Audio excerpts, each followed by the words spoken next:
Hi guys, welcome to Red Flag Radio F1 YouTube channel. We are back after the qualifying session of Dutch Grand Prix, and what a session we just witnessed at Zandvoort. The Orange Army got a thriller, McLaren locked out the front row on Bruce McLaren's birthday, and we had drama up and down the grid. Now it's time to look ahead to Sunday and talk about what to expect when the lights go out. We have got 5 huge storylines to set the scene. Let's break it down.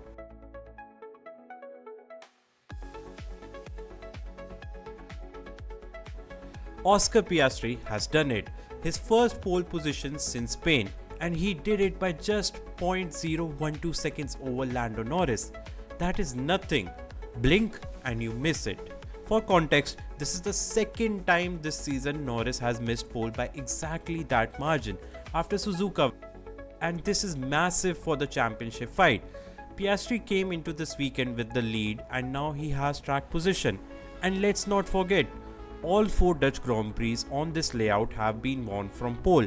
Advantage Piastri. But here's the twist.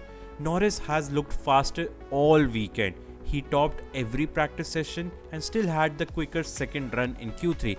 But gusts of wind meant neither driver improved and Piastri held on. Tomorrow's start is everything. If Norris nails the launch, we have got a McLaren intra-team fight for the win. If Piastri holds P1 into turn 1, he controls the strategy. So expect team radio chess, possible split strategies, and the tiniest margins deciding this one.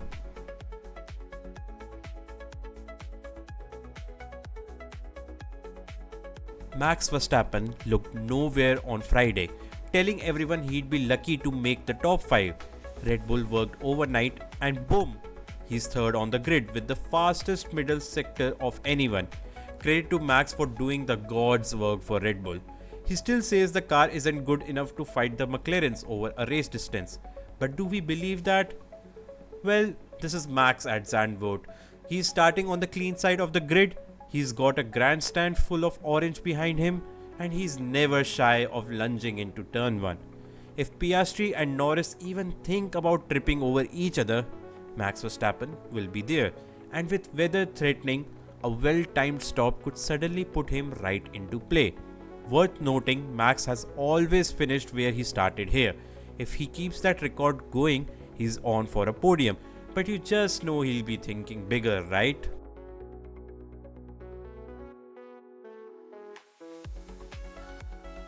How about Isack Hadjar? What a lap that was to put himself 4th on the grid.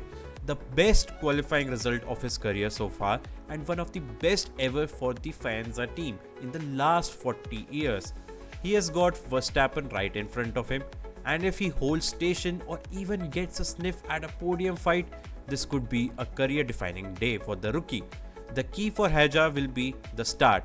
Keep it clean, don't overcook turn 1 and settle into a rhythm. The only driver who has made out of Q1 in every session so far said himself that if faster cars come through later, he'll let them go and focus on his own race time, which is smart thinking for a rookie. But that will happen or not? Only time will tell. But even finishing P5 or P6 here would be a huge result and big points for Racing Bulls. And don't forget, Liam Lawson is P8 and both cars in Q3 for the 3rd race in a row. That's a massive turnaround for this team who will be fighting for that P5 in the constructors standing.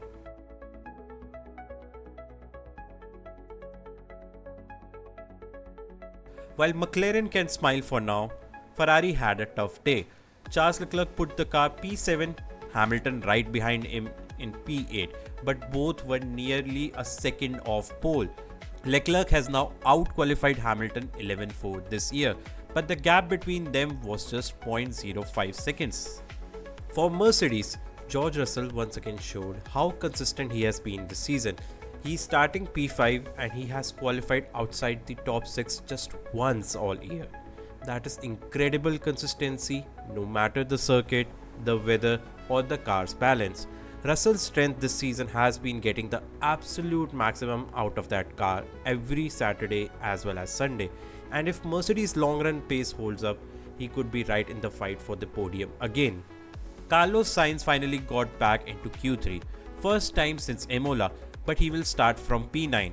From his FP3 pace, he's looking in much better shape for Williams and can score some crucial points tomorrow. Then we have Aston Martin. What a painful weekend for Lance Stroll.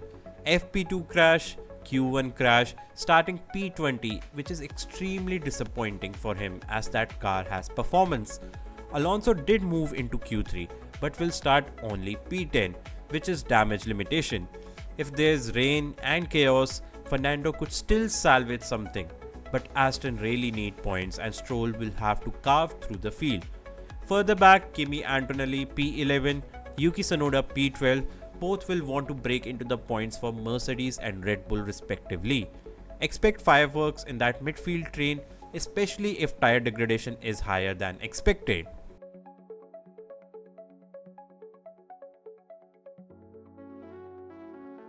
And then there's the weather. Friday teased rain, Saturday stayed dry, but Sunday looks unsettled again. Early indications are that it will be a dry race now, with some late night showers on Saturday. And showers overnight mean we'll have a green slippery track for the race start. Wind is also expected to shift during the race, which could catch drivers out. We have already seen turn 1 claiming victims this weekend. If it rains mid-race, strategy calls will make or break someone's Grand Prix. We could see a safety car, maybe even a red flag, and with 2 McLaren's at the front, one bad call could hand the win to Verstappen or even to someone outside top 3 if they nail the crossover.